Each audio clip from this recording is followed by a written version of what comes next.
जब से गाजा में इजराइल ने जंग शुरू की है, तब से कई मौकों पर हमास ने इजराइल को कई बार सोचने पर मजबूर कर दिया है। जंगबंदी मुआहिदे के तहत इजराइल को बैकफुट पर लाकर हमास ने अपनी ताकत का मुजाहिरा किया। इजराइल भले ही अपने शहरियों की हिफाजत के नाम पर गाजा को बर्बाद करने पर तुला है, लेकिन जिस तरह से जंगबंदी मुआहिदे की शर्तें सामने आई हैं, उससे यही लगता है कि इजराइल को हमास के आगे झुकना पड़ा है। जंगबंदी के बावजूद इजराइल के गाजा में हमले जारी हैं, जिसके बाद हमास ने बंधकों की रिहाई से इनकार कर दिया। हमास की धमकी से इजराइल और अमेरिका दोनों ही भड़क गए और हमास को पूरी तरह खत्म करने की धमकियां देने लगे। अब हमास ने सैकड़ों फिलिस्तीनी कैदियों और बंदियों के बदले में गाजा से 6 और बंधकों को रिहा कर दिया है। इस रिहाई से पहले उसने शिरी बिबास की लाश भी इजराइल को सौंप दी। ये वही लाश थी जो पहले गलती से बदली गई, जिस पर हमास ने अपनी गलती भी मान ली थी। परिवार ने लाश की भी शिनाख्त कर ली है। साथ ही इजराइल फॉरेंसिक मेडिसिन इंस्टीट्यूट की तरफ से भी लाश को शिरी बिबास के होने की तस्दीक कर दी गई है। गाजा में 2 जगहों राफा और नुसेरात में हमास ने 6 जिंदा बंधकों को रेड क्रॉस को सौंप दिया।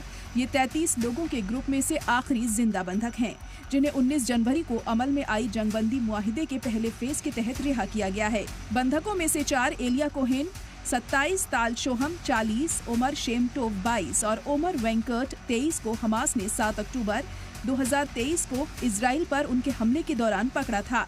बाकी के 2 हिशाम अल सईद 36 और अवेरा मेंगिस्टू 39 को हमास ने तब से बंधक बना रखा है जब वो किन्हीं वजहों से गाजा में घुस आए थे। बदले में इजराइल की जेलों में बंद 602 फिलिस्तीनी कैदियों और बंदियों को रिहा किया जाएगा, जो कि बड़े पैमाने पर अदला बदली के सबसे लेटेस्ट फेज में है। छोड़े जा रहे बंधकों के बदले कैदियों में 445 गाजा के लोग ऐसे हैं जो बिना कसूर सिर्फ शक की बुनियाद पर सजा काट रहे हैं।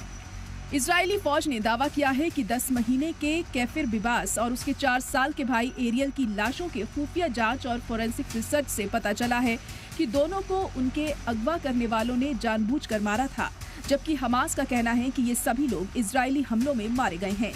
इजराइल के आर्मी रेडियो ने फोरेंसिक रिसर्च का हवाला देते हुए कहा कि बिबास का कत्ल उसके बच्चों के साथ किया गया था। उनके परिवार ने एक बयान में कहा कि हमारी शिरी का कैद में ही कत्ल कर दिया गया था और अब वह अपने बेटों, शौहर, बहन और अपने पूरे परिवार के पास आराम करने के लिए घर लौट आई है। इजराइल के वजीर आजम बेंजामिन नेतन्याहू ने लाश वापस न करने के लिए हमास को पूरी कीमत चुकाने की धमकी दी थी, जिसके बाद हमास की तरफ से सफाई पेश की गई थी। इजराइल ने जब से अपने बंधक शहरियों की लाशों को वापस लिया है, तब से वहां मातम पसरा हुआ है। हर कोई बस गम के आंसुओं में डूबा हुआ है, जिसके बाद लगातार इजराइल की आवाम अपनी सरकार के खिलाफ मुजाहिरा कर रही है। लोगों का कहना है कि अगर वक्त रहते सरकार ने कदम उठाए होते तो आज उनके परिवार के लोग जिंदा होते। इजराइल की आवाम का कहना है कि जिस तरह से लगातार इजराइल गाजा पर हमले कर रहा है, उससे बंधकों की रिहाई में लगातार देरी हो रही है। सीज फायर एग्रीमेंट के बावजूद हमले करके इजराइल अपने ही लोगों की जान को खतरे में डाल रहा है, क्योंकि हमास का कहना है कि वो मुआहिदे पर पूरी तरह अमल कर रहे हैं। जरूरत है कि इजराइल भी इस पर अमल करे। लगातार हमलों की वजह से जहां मौजूद मुआहिदा मुश्किल में पड़ रहा है, वहीं सीज फायर के अगले फेज के लिए भी मुश्किलें खड़ी होती नजर आ रही हैं। उम्मीद है कि लोगों की रिहाई और बेकसूरों को जिंदा रखने के लिए मुआहिदा जारी रहे, जिसके लिए इजराइल को अपनी हरकतों से बाज आना जरूरी है। ब्यूरो रिपोर्ट, सलाम टीवी।